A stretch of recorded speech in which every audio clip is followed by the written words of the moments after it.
கிறிஸ்துவுக்குள் அன்பானவர்களே, இன்றைய காலை வேத தியானம் நீதிமொழிகள் 15:17. பகையோடு இருக்கும் கொழுத்த எருதின் கரியை பார்க்கலும் சிநேகத்தோடு இருக்கும் இலைக்கரியே நல்லது. அன்புக்குரியவர்களே, புசிப்பும் குடிப்பும் தேவனுடைய ராஜ்யம் அல்ல என்பதற்கு எடுத்துக்காட்டாக இந்த வசனம் விளங்குகிறது. அநேகர் கொழுத்த எருதின் கரியை தின்று கொண்டும் பயங்கர புஷ்டியான ஆகாரத்தை புசித்துக் கொண்டும் விதவிதமான சாப்பாடை ருசித்துக் கொண்டும் நிம்மதியை இழந்து தவிக்கிறார்கள், ஆரோக்கியத்தை இழந்து தவிக்கிறார்கள், தேவனை இழந்து தவிக்கிறார்கள், புளியத்தை இழந்து தவிக்கிறார்கள். இவர்களுடைய தேவன் வைராய மாறிவிட்டது, சாப்பாடாக மாறிவிட்டது. இப்பொழுது விதவிதமான உணவுகளை புசிக்கலாம் என்று உணவின் மேலே இச்சை உள்ளவர்களாகி அவர்கள் தேவனுடைய நாமத்துக்குரிய மகிமையை செலுத்தாமல் வாழ்க்கையில் மடிந்து போய் விடுகிறார்கள். வேதம் சொல்லுது, சிநேகத்தோடு இருக்கும் இலைக்கரியே நல்லது. அன்புக்குரியவர்களே, அன்போட அமைதியோட குடும்பமாக சபையாக ஒருமனதாக நம்ம சாப்பிடுற சாப்பாடு,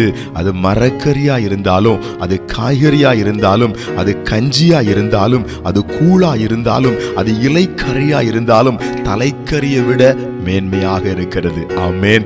எனவே இந்த காலை வேளையில சாப்பாட்டு காரியங்களில் அதிகமாய் அக்கறை செலுத்தாதபடி ஆவிக்குரிய ஆகாரத்தை அள்ளுவதிலும் அதனால மனதில் தேவனுடைய சமாதானத்தை பெற்றுக் கொள்வதிலும் நாம் அதிகமாய் நம்மை ஒப்புக் கொடுப்போம்.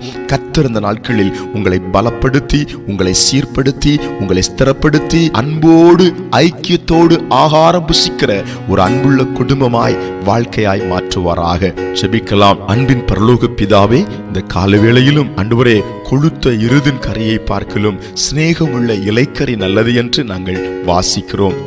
சாப்பாடை விட எங்கள் அமைதி ஆரோக்கியம் மிக முக்கியம். ஒவ்வொருவரையும் போஷிக்கிற தேவன் தகுதியாய் போஷித்து நடத்தும். சாப்பாடு மேல் இருக்கிற இச்சைகள் மாறட்டும். ஆண்டவர் பிள்ளைகளை ஆசீர்வதிக்கும்படி ஜெபிக்கிறேன். இயேசுவின் நாமத்தில் ஆமென்.